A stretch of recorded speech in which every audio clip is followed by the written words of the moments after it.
Hi, my name is Dave Greenberg. I'm an estate planning attorney at 360 Law Group and a member of the Horizon House Philanthropy Committee.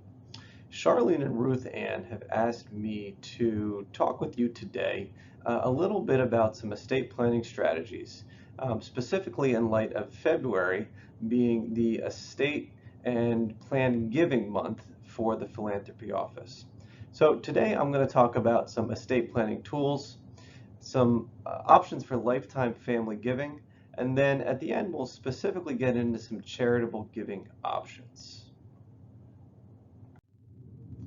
So when we think about estate planning, we generally think about the main tools that we can use, the wills, the revocable living trusts, and the various other documents that we might prepare to help facilitate that planning. Now, as we go through this presentation, I'm going to introduce you to some of my family members because I find that it helps to tell the story, helps to discuss estate planning when we're actually talking about real life people, as opposed to just talking about numbers and concepts. So this is my grandfather on my father's side.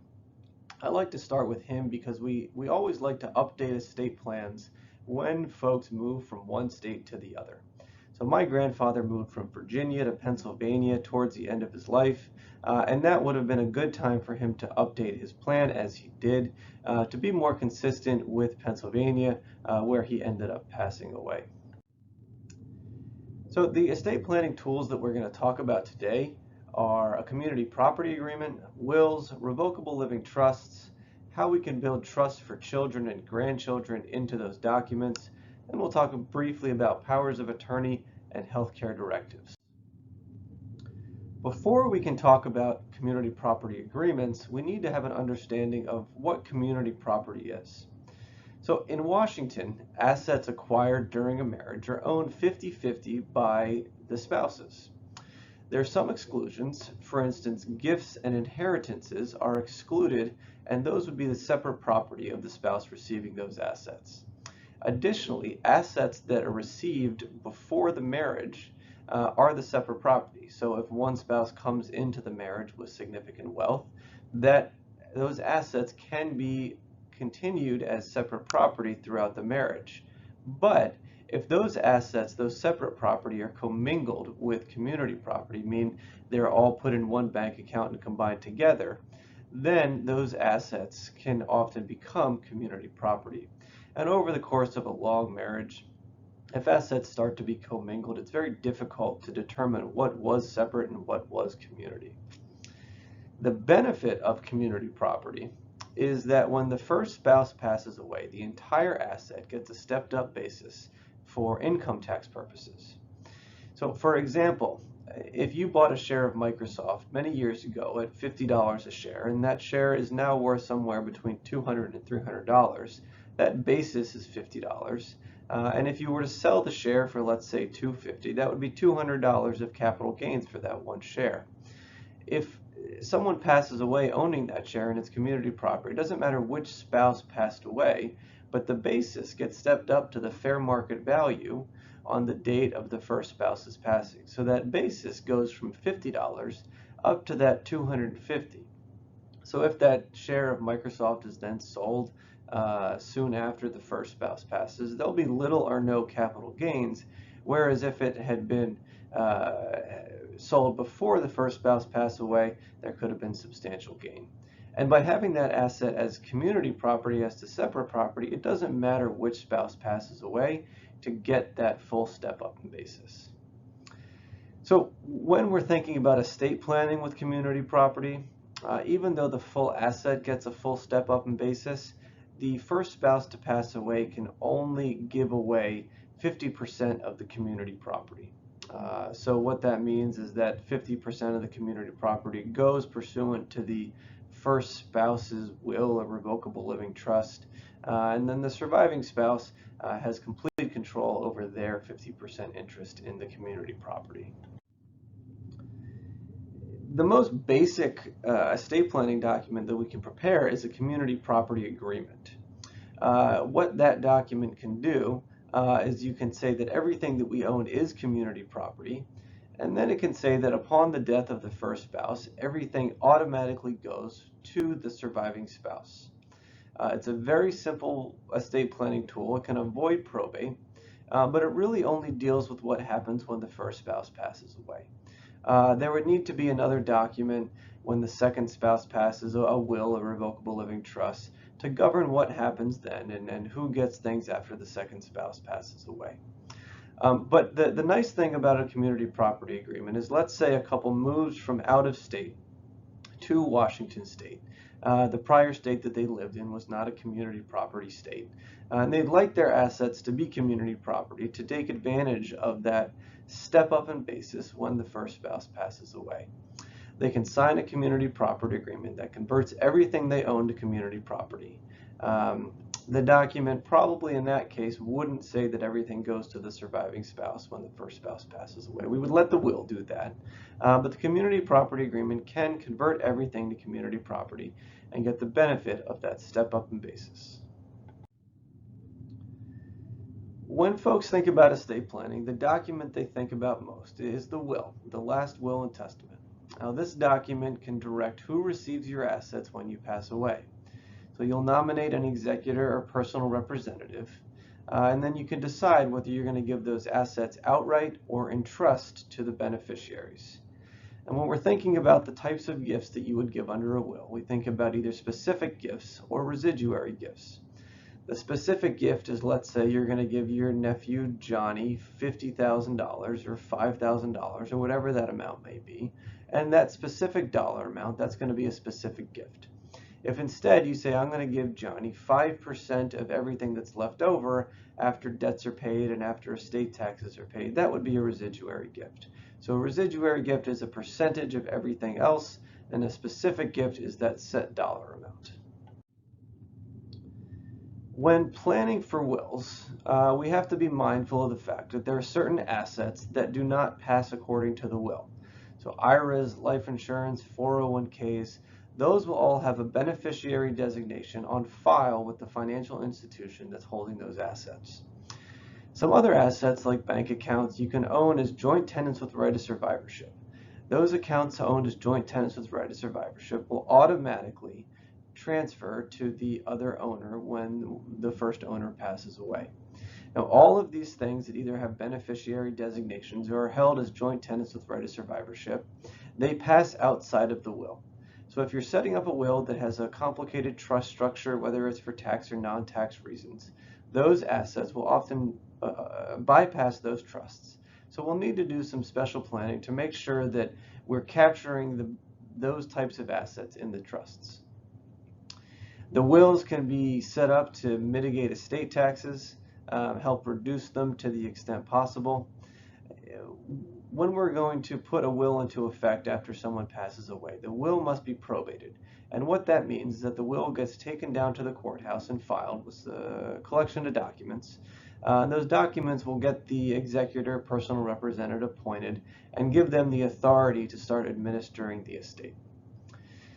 Now, any estate plan we like to update every 3 to 5 years at a minimum, and we update it when there's any, really a change in circumstances. So if there's a new family member or someone moves to a new state, or there are changes in tax laws, those are all good times to think about updating an estate plan. My office specifically, we do an annual review. So we'll review a plan every year, have a quick meeting with the client just to check in.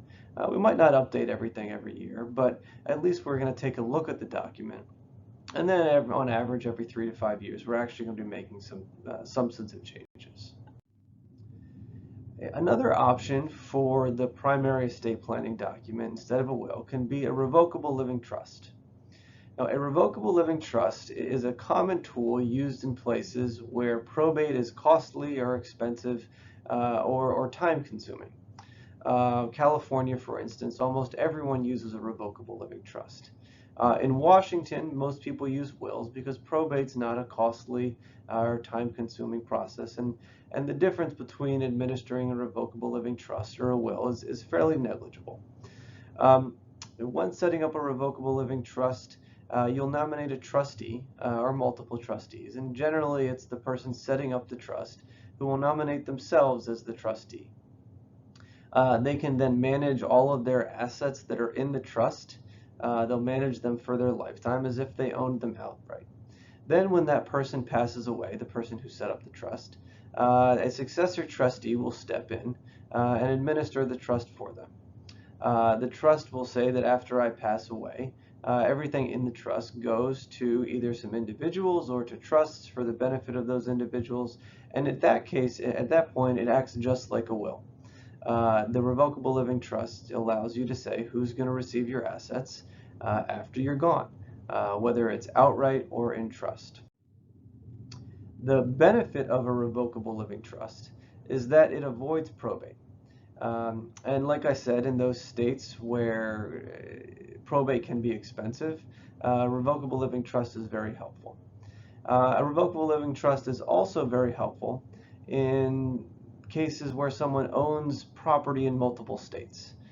So even if probate is not a costly or time-consuming process, it's never great to have to go through probate in multiple states. If there's real estate held in California and Arizona, for instance, to get some sunshine in the winter, we can put those properties into a Revocable Living Trust, and then when you pass away, there's no need to go through probate in those other states. One of the downsides of a Revocable Living Trust, the classic way that it's used, is everything gets retitled into the name of the Revocable Living Trust. So sometimes there's a little bit of a greater expense up front to retitle the assets into the name of the trust. And just like wills, the Revocable Living Trust is going to get updated every few years to deal with changes in circumstances, whether it's family circumstances or tax circumstances. So both the will and the Revocable Living Trust can be set up to deal with and to mitigate estate taxes. The federal estate and gift tax, it's a combined tax, and the current exemption amount is $12.6 million per person and $24.12 million for a married couple. In 2026, that exemption amount is scheduled to come down from $12 million per person to around $6.5 million or so. It's an inflation-adjusted $5 million, but we expect that to be around $6.5 million. For federal purposes and for Washington purposes, there's an unlimited marital deduction. What that means is that spouses can pass assets from one spouse to the other upon death or during life without eroding this estate and gift tax exemption. Now, for federal purposes, like I said, this is a combined estate and gift tax exemption. So if an individual gives away $1 million during their life, that exemption that they would have left over when they pass away is $11 million because they will have used up $1 million of the exemption, leaving them 11 left. The federal tax rate for estate taxes is 40%. For Washington estate taxes, there is a $2.193 million exemption. I'm going to say 2.2 for the sake of discussion because it's just easier to say. It rolls off the tongue easier. There's what that means, that $2.2 million exemption per person means that there's about 4.4 that can be passed to the next generation free of estate taxes for a married couple. But unlike federal purposes, there is no portability. So portability, what that means is that for federal purposes, if one spouse doesn't use their full $12 million exemption, the surviving spouse can use the deceased spouse's unused exemption amount. So without doing any planning, the second spouse to pass away can use the full $24 million exemption. In Washington, this exemption is a use it or lose it exemption. So what that means is for the first spouse to pass, there needs to be some tax planning done in the will or the Revocable Living Trust to take advantage of the first spouse's $2.2 million exemption amount for that couple to pass the full 4.4 to the next generation tax-free. Like federal purposes, there's an unlimited marital deduction, meaning that spouses can pass assets to each other tax-free. The tax rate for estates in Washington is a 10% to 20% graduated rate. It's 10% on the first million above the exemption amount, and it goes up to 20%, gets up to 20% at about $9 million. $9 million above the exemption amount, I should be clear. For Washington purposes, there's no gift tax.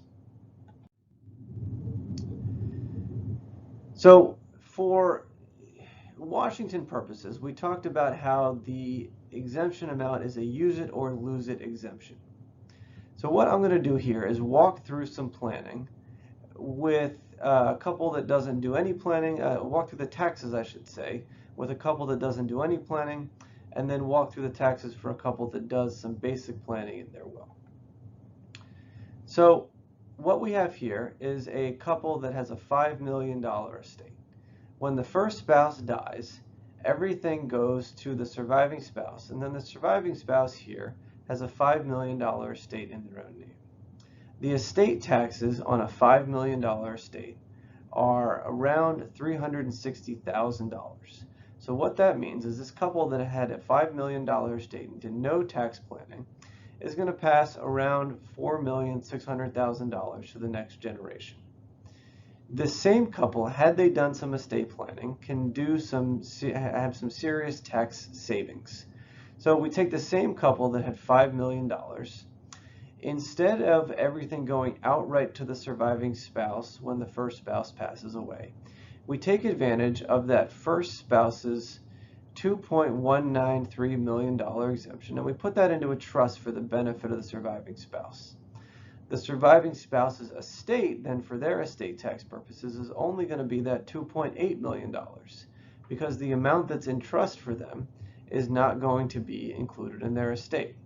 The estate taxes, when that second spouse passes away, is only going to be on the amount in their estate, so only on the $2.8 million, meaning that there's going to be only $61,000 of estate taxes instead of the $361,000 of estate taxes over here. So what that means is this couple that did just some basic tax planning in their wills and trust is going to be able to pass about $4.9 million over to the next generation, as opposed to the 4.6. So it's a tax savings of around $300,000 with just some basic tax planning. So when we're setting up these trusts for the surviving spouse, we're talking about using this Washington exemption amount. There are some tax reasons, like we discussed, for setting up these trusts. Mainly, it prevents the assets from being taxed in the surviving spouse's estate for Washington purposes. For federal purposes, it can give the couple some flexibility. You can decide whether to include the assets in the surviving spouse's estate for estate tax purposes or not. And that's a decision that can be made when the first spouse passes away.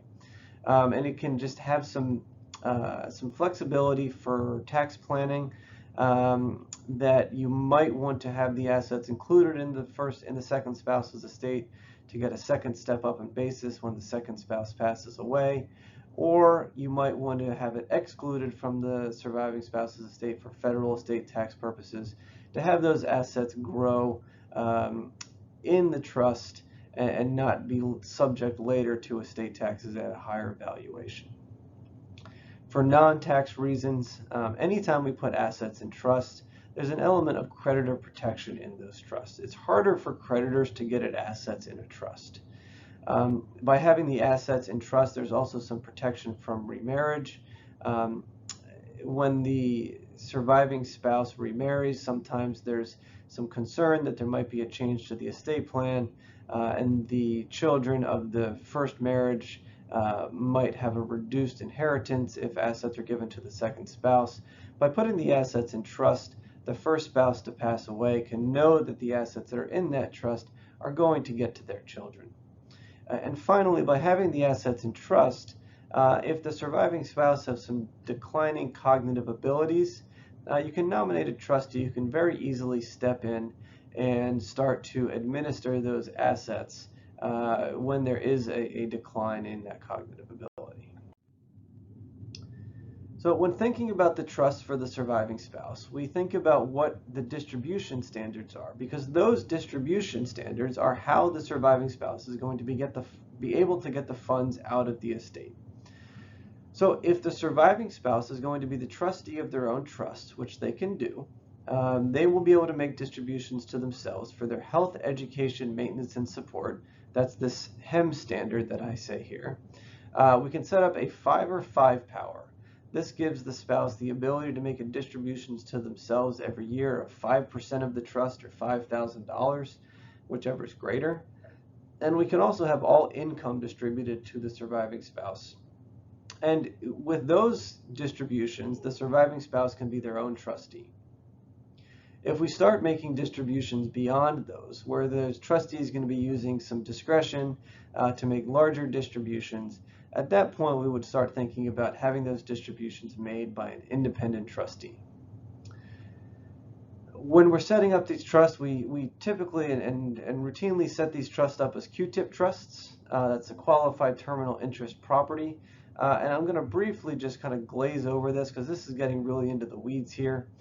The Q-tip trust allows a trust to be excluded from the surviving spouse's estate or included in the surviving spouse's estate based on an election made by the surviving spouse after the first spouse dies. So setting up trusts to be Q-tip trusts allows for some flexibility in the planning and some decisions to be made after the first spouse passes away. And it's a way to just build flexibility into the document. If there's a couple that we aren't sure whether they're going to need tax planning, whether they're going to need a trust for the surviving spouse, we can set the trust up and use some disclaimer planning. What we do in that case is we set the trust up or the will so the default is that the assets go outright to the surviving spouse. The surviving spouse can then say, you know what, I don't want to receive the assets outright, I'd rather they go in trust. They sign a disclaimer within 9 months of the date of death of the first spouse to pass away, and then those assets can go into a trust for their benefit. And it's a way for the surviving spouse to decide after the first spouse's death whether they want to have the assets in trust or outright, and this decision can be made based on the tax planning at the time. When we're talking about a trust, we also talk about trustee selection. We talk about who's going to be the trustee, and like I said, the surviving spouse can be the trustee of their own trust. We can also have a professional trustee, a family member, or we can have a friend as a trust.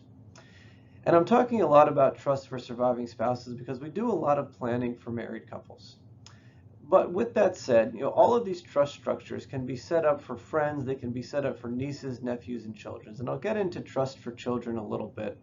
But if we're planning for an individual that doesn't have a surviving spouse or their spouse has passed away and no trust was set up, in that case, what we'll do is we'll set up a plan, and the trust might not be for tax purposes for marital trust planning, but we can still set up plans for single individuals that can help reduce estate taxes or get assets just to friends or charities or whoever it might be. So when we're working for that married couple or working for the second spouse, we often are setting up trusts for children or grandchildren.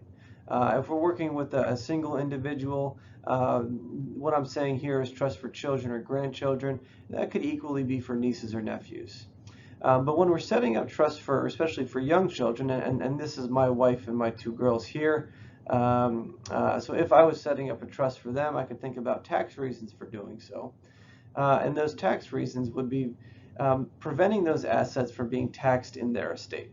In Washington, you can set up a trust that can go on for 150 years.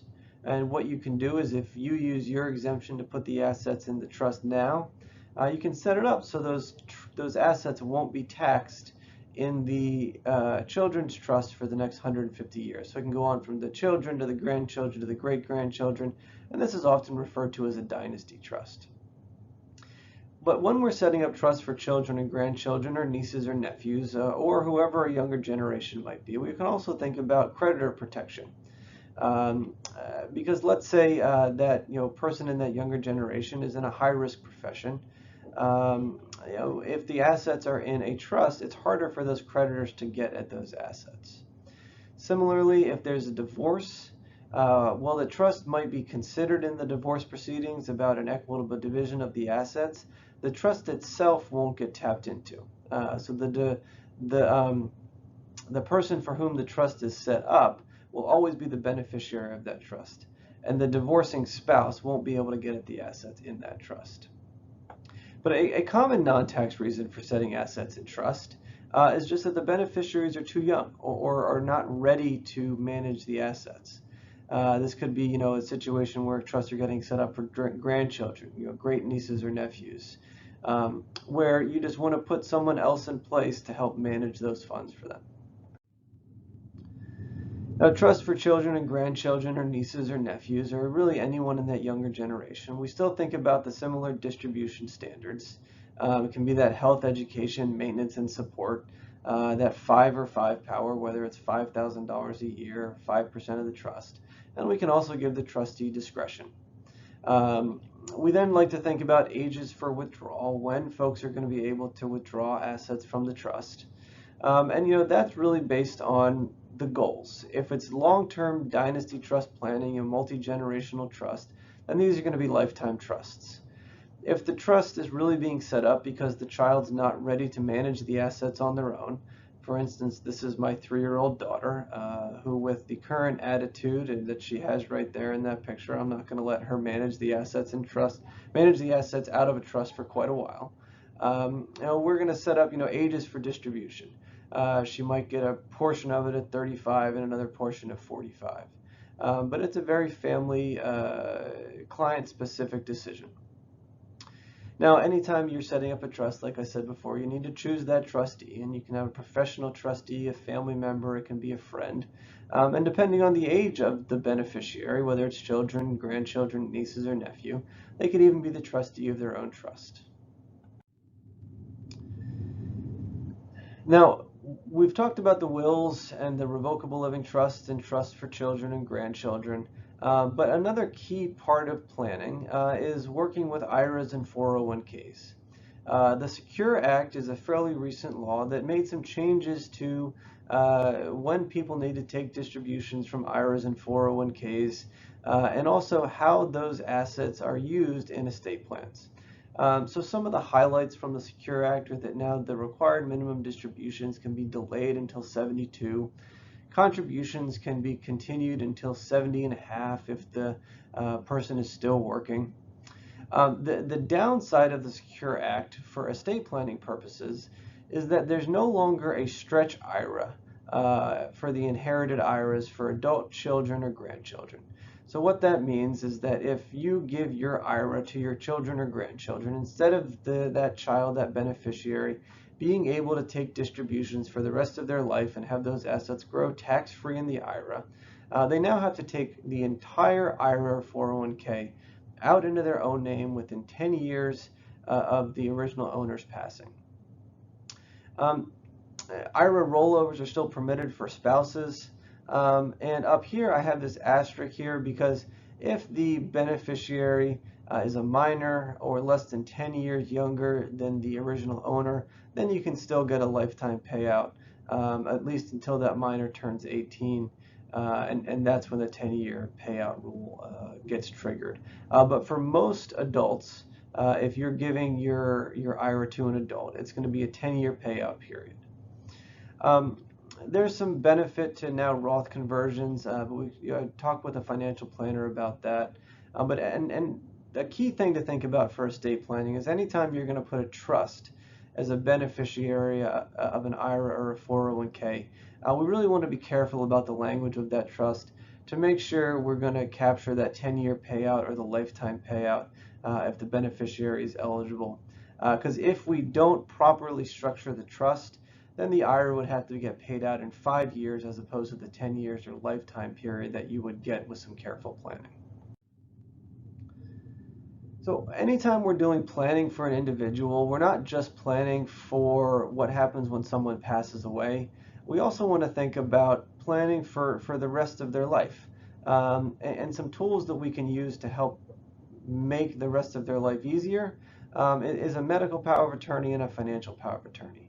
The medical power of attorney allows you to appoint someone or two people to act as co-agents or a single agent to help facilitate healthcare decisions. They can help get you to a doctor, help get doctor's records, make appointments, and eventually make decisions for you if you're unable to make those decisions yourself. The main benefit of a medical power of attorney is that it can avoid a guardianship. It avoids having to have a guardian appointed by the court and then have that guardian have to report to the court every year. Similarly, a financial power of attorney allows you to appoint someone or co-agents to manage your finances for you. This can be as simple as allowing someone to help pay your bills, but it can also get to a point where someone's managing all of your finances for you. The powers can be broad or they can be limited, and sometimes you might want to give your agent the ability to make some gifts on your behalf. This can be a helpful tool when thinking about charitable giving, and especially gifting for estate tax purposes. And just like the medical power of attorney, the financial power of attorney can help avoid a costly guardianship. It can avoid having to go down to the court every year for the guardian to get the guardianship proceedings approved, and it's a way to keep your assets a little bit more private. So in addition to the medical powers of attorney, the financial powers of attorney, there's also the healthcare directive. And this allows you to tell the doctors if you're in a permanent unconscious condition or a terminal condition, what type of life-sustaining treatment you want.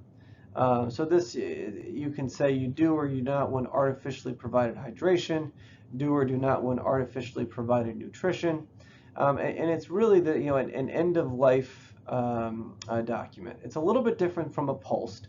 A POLST is something that is going to be more likely used by the EMTs that would come into your apartment in an emergency situation, whereas a healthcare directive is something that's more likely to be used in a hospital setting, where you're going to be there for potentially a longer period of time if life-sustaining care was given. So that's the estate planning portion of the discussion, and now I'd like to talk a little bit about some family giving, some lifetime family giving. And here's a picture of my folks, my parents, meeting my youngest daughter for the first time. So when we think about lifetime family giving, we think about the federal exemption amount. It's that $12 million state and gift tax exemption amount. Like we said, there's no Washington gift tax. The federal amount, if you make a gift during your life that's greater than the $16,000 annual exclusion, that gift will reduce the available federal exemption amount for when you pass away. But there's the $16,000 annual exclusion. It was $15,000 last year. It's $16,000 this year.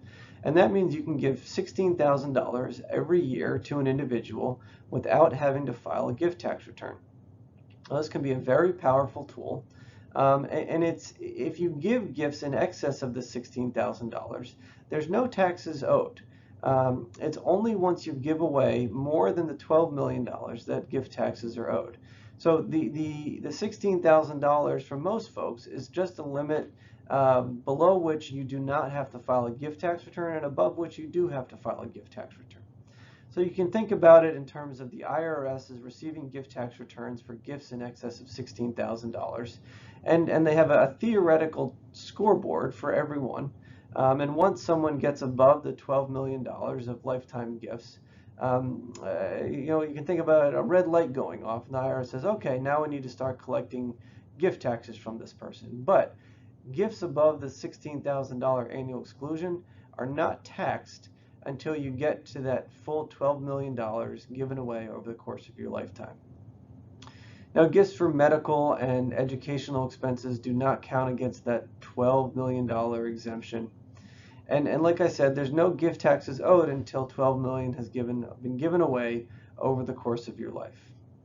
Now, there are some ways to get some extra benefit of this $12 million amount. Things like grantor retained annuity trusts, family limited partnerships, giving away minority interests in companies and real estate.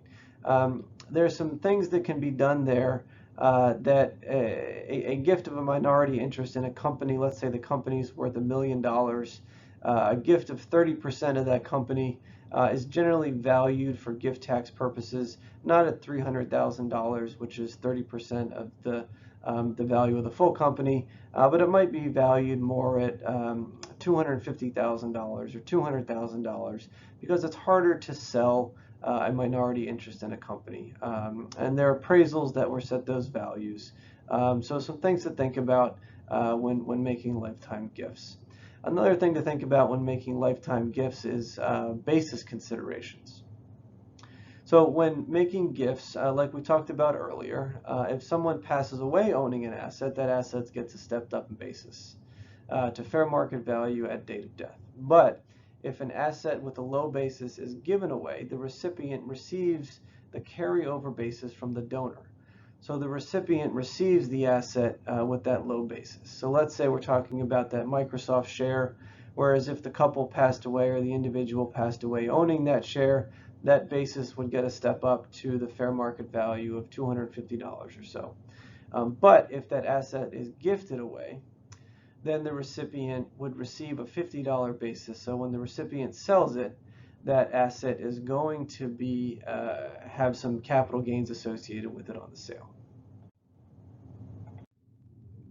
So when we're gifting with the annual exclusion, we can think about the power of that annual exclusion by looking at a large group of folks.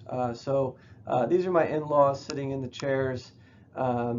My wife here, her sisters, the brother-in-laws, my daughters, and nieces and nephews. And here there's a total of 10 people to whom my in-laws could make gifts to. At $16,000 per person, per in-law, so my mother-in-law could give $16,000 per person and my father-in-law could give $16,000 per person. That's $320,000 that they could combine give away every year. If they were to do this over 10 years, that would be $3.2 million that they've given away. And that would be a substantial way to reduce their estate. Not saying that they're in a position to do that, but for the couple that is in that position, this is a very powerful estate planning tool. So when we're making gifts, we can think about ways to really reduce Washington estate taxes. As I said, there's no Washington gift tax. So this couple that we talked about that had a $5 million estate and did no tax planning, what we can see is if that couple here gives a $3 million gift after the second spouse passes away, that tax that they had before, that $361,000 estate tax, can go down to zero. So it can go from a $360,000 tax burden to zero taxes if that second spouse gives away enough to get their estate below the Washington exemption amount.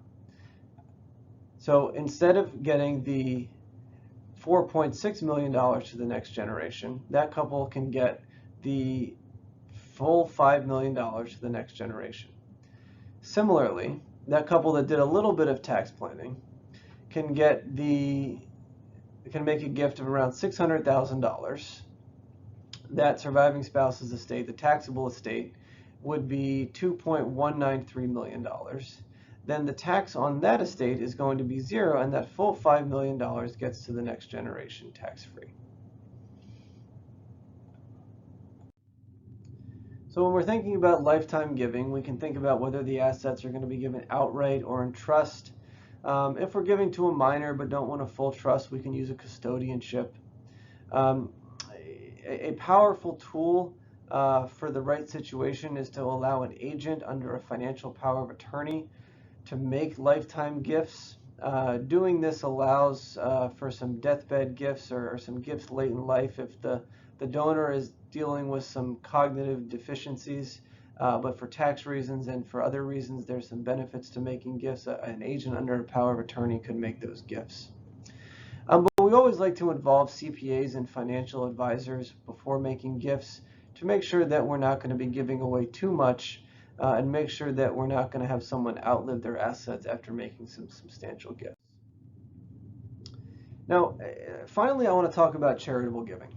I was asked to give this presentation by the Philanthropy Office by Ruth Ann and Charlene, and I think it's important to think about charitable giving when we're talking about estate planning.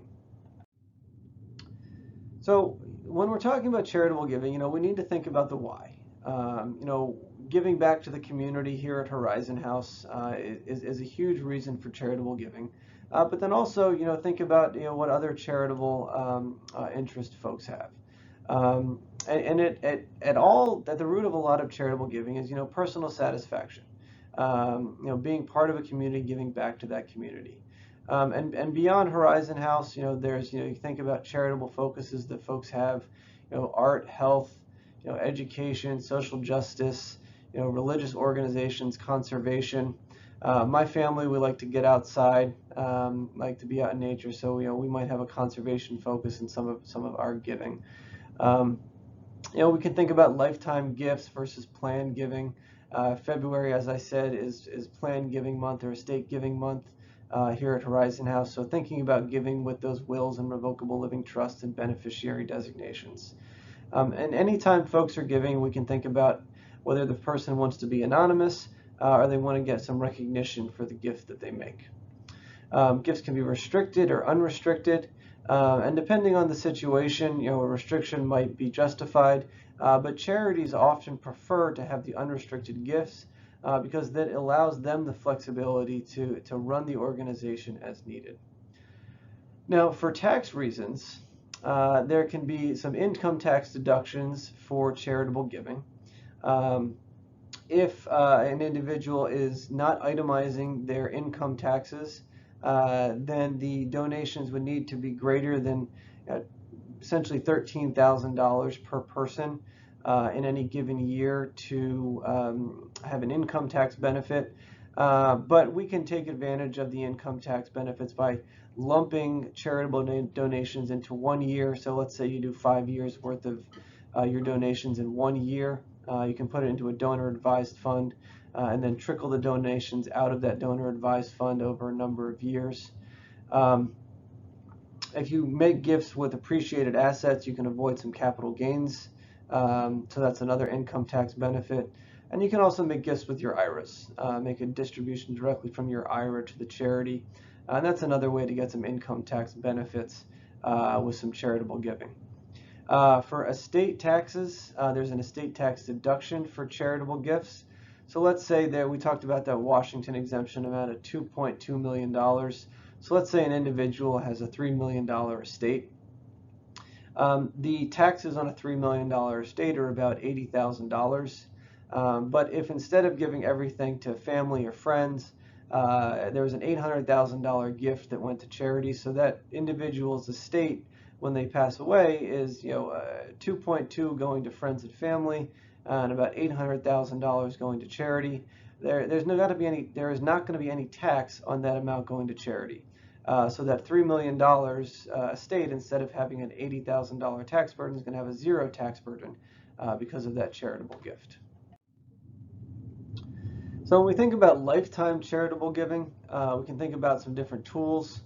We can think about direct gifts directly to the charity, setting up private foundations, setting up donor advised funds. These are some tools that would allow some initial gifting to an entity, and then grants get paid out from either the foundation or the donor advised fund over time to benefit some charities. Charitable remainder trusts can be set up where the donor can receive a lifetime benefit from those assets in trust, but upon their passing, the assets would then go to the charity. There's an immediate income tax deduction. It's a way to avoid some capital gains and still get some benefit from the asset, but at the end of the day, it can really help a charity. And then gifting with the required minimum distributions from the IRA. Now, anytime we're making gifts, we can think about what we're going to give away. And a powerful tool is giving away the appreciated assets that you might have in a portfolio. If you give away that same Microsoft stock that we've been talking about, that $50 basis, and it's worth $250, when you give that away, you get a income tax deduction for the full $250, the fair market value of the appreciated asset. So what would happen is the charity ends up selling the asset to recognize the cash, but the charity doesn't have to pay income taxes. So it's a way that you can really benefit the charity and avoid having to pay some capital gains in your estate, whereas if you had given the cash, you would have to sell that asset and you'd have the capital gains. But if you give the stock, then you don't have to worry about the capital gains in your estate. Now, giving with the qualified charitable distributions, you make a distribution directly from the IRA to the charity. It's limited to $100,000 per year. And the nice thing about the qualified charitable distributions is it's not included in your taxable income. So it can keep you at a slightly lower tax bracket sometimes, but you must be 70 and a half or older to take advantage of the qualified charitable distributions. When thinking about charitable remainder trusts, this is a gift into a trust. It'll benefit the individual or whoever it's set up for the lifetime or a period of years, and then the remainder goes to a charity. So the lifetime beneficiary receives either an annuity payout or a percentage of the trust every year. So let's say you put $100,000 into a charitable remainder trust, and you retain a 5% payment every year. So you would get a 5%, so $5,000 paid out of the trust every year to you, and then upon your passing, everything in that trust then goes to the charity. So you get an income tax deduction when you set up the trust. There's an actuarial calculation to figure out the value of that income tax deduction, but you get the immediate deduction. Another useful tool for the charitable remainder trust is as a beneficiary of an IRA. You can set it up so this charitable remainder trust goes on for the lifetime of whoever the beneficiary is. And then when that person passes away, the remainder goes to a charity. So we talked about how IRAs now have a 10-year payout rule for most beneficiaries. Putting an IRA into a charitable remainder trust is a way to get that lifetime payout from that IRA for the beneficiary, with a little bit going to charity at the end. And now we're going to talk about planned giving to charities. Specifically, we're going to talk about giving in wills and revocable living trusts to start. So when we're talking about giving to charities in a will or revocable living trust, we think about giving specific gifts or residuary gifts. As we talked about before, the specific gift is giving that $5,000 or $10,000 to the charity, and the residuary gift is giving a percentage of the estate to the charity. They're both great tools, and it really depends on what the goals are and the amounts that are going to the charities, whether it makes more sense to give a residuary gift or a specific gift. Now, when we're talking about giving restricted gifts to charities, especially in wills or revocable living trust, ideally we'd have a conversation with the charity before making a restricted gift in a will. We want to make sure that that charity is going to be able to accept that restricted gift, because we don't want to get into a situation where the personal representative or the executor isn't able to make that gift to the charity because the charity can't accept the restriction. In our plans, when we're setting up gifts to charities, we give the personal representative or the executor the ability to have some discretion on what to do with gifts that are perhaps to a dissolved charity. Let's say it was a small charity that's no longer around. The personal representative can make a gift to a similar charity that's doing similar work. And when we're thinking about planned gifts to charities, what we're really talking about is we're talking about those gifts in the wills and the revocable living trusts. But we're also talking about the charitable remainder trust, the beneficiary designations on IRAs or life insurance, the things that will get to the charity after you pass away. Here at Horizon House, February's focus for the philanthropy office is on estate giving. Charlene and Ruth Ann would love to work with residents on adding Horizon House to wills, trusts, and beneficiary designations. Estate giving is the most important source of funding for the endowment, and it's the primary source of funding for the Residents Assistance Program. Now, if you add Horizon House as a beneficiary to your will or trust, or as a primary beneficiary and a beneficiary designation, you will become a member of the Heritage Society. And Charlene and Ruth Ann can talk with you in more detail about the Heritage Society. Now, in 2021, Horizon House received over $400,000 in fulfilled estate gifts. Now, in order to continue receiving that amount year over year, current residents need to continue adding Horizon House to their wills, trusts, and beneficiary designations. Now, if you have questions about including Horizon House in your estate plan, please contact Charlene or Ruth Ann at the philanthropy office. Charlene's email is here, and her extension is 3280. And Ruth Ann's email is also listed here, and her extension is 2440. Thank you very much for inviting me into your home through your TV today. It's been a pleasure talking with you, and I hope that we'll get to talk in person soon, and thank you very much.